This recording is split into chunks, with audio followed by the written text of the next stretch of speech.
Hello. With the construction of the Parlour guitar more or less completed, the next step is to apply some sort of finish.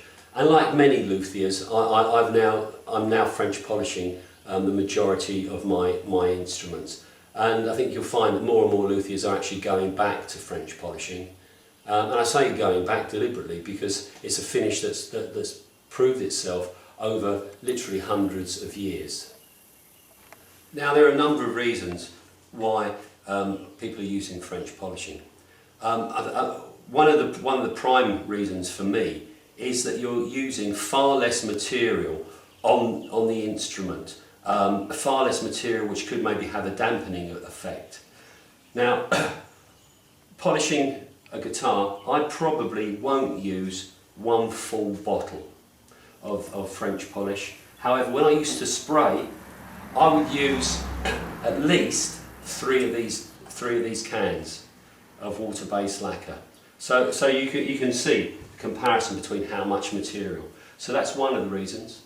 It also looks really good. There's something about the way the shellac diffracts the light that brings out the beauty of the wood underlying the finish.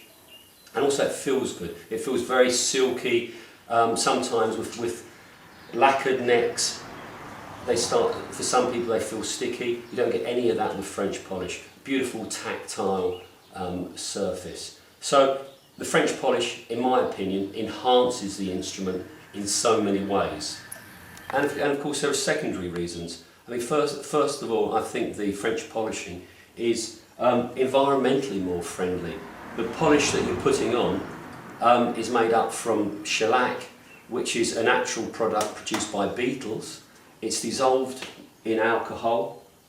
You're filling the grain with pumice powder, byproduct of volcanoes, and God knows we've got lots of that floating around at the moment. And you're applying it with recycled rag. So what could be more environmentally friendly than that? But also, of course, there are a whole range of health and safety reasons. When you're spraying lacquer, unless you can afford to have proper professional spray facilities, it's dangerous to the luthier's health. And also, if you're using lots of volatile solvents, it's actually physically dangerous. You know, you run the risk of blowing the place up. So there are lots of reasons to use French polishing. What I'm going to do now is fill the grain of the Parlour guitar. Woods such as walnut, mahogany, rosewood, they have what's known as an open grain. When you look at the surface, you can see that there are relatively deep pores which need to be filled in order to get a flat surface, a perfectly flat surface once the instrument's been polished. When I fill the grain before French polish, I use the traditional method of using pumice powder. And where I think people make a common mistake is that they try to use lots of pumice powder to fill the grain with just purely pumice powder. And I think that's a big mistake, because what you end up with then is white residue in all of the pores. So let me show you how I think you should do that grain filling process. Now what I've got here is an old pad with some shellac residue on it, but by and large you don't use shellac at all.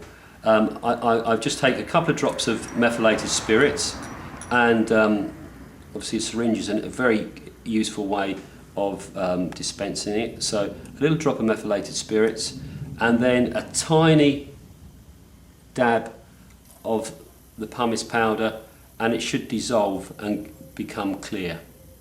And once that's on the pad, you're then rubbing with a circular motion. Now what's happening is that the pumice powder itself isn't just being pushed into the grain. The pumice powder is grinding away at the surface. So what you're getting going into the grain is a combination of the first coat of shellac sealer, that's being dissolved by the meth on the pad, very, very fine wood dust, and some of the pumice. So the pumice isn't just filling the grain, the pumice is taking away a little bit of the surface, and the natural dyes in the wood are helping to colour the pumice, to stain the pumice, so that eventually the grain will be completely filled. And this is a slow process. This could take me the majority of a day to do.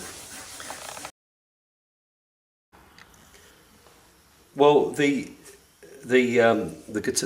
grain has been filled, and I've now started trying to build up a body of French polish.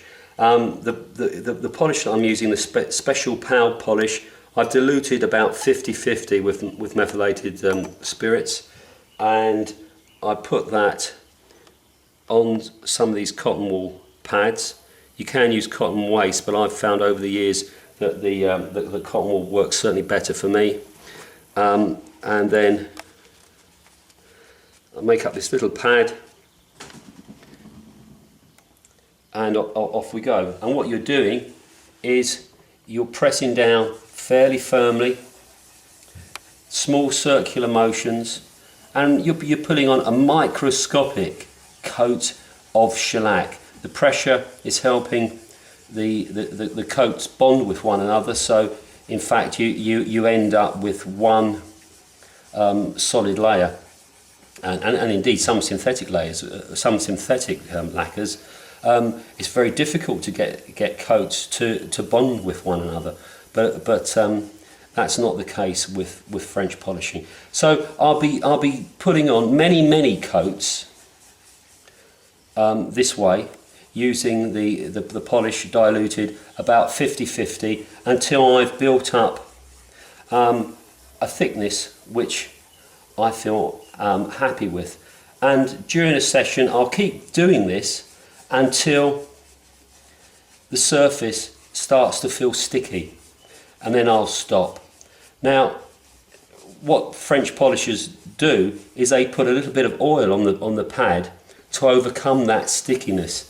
But I've found that I only use oil in the very last few coats of polishing. Before I start to use oil, I like to be 100% sure that I've got a good coating of polish, and that the oil can't penetrate the polish and be absorbed into the wood. So I'm going to keep going like this now for quite a few days actually. Probably all of next week I'll be polishing this intermittently with working on other projects. And then the next stage, well, you'll have to wait for the next video.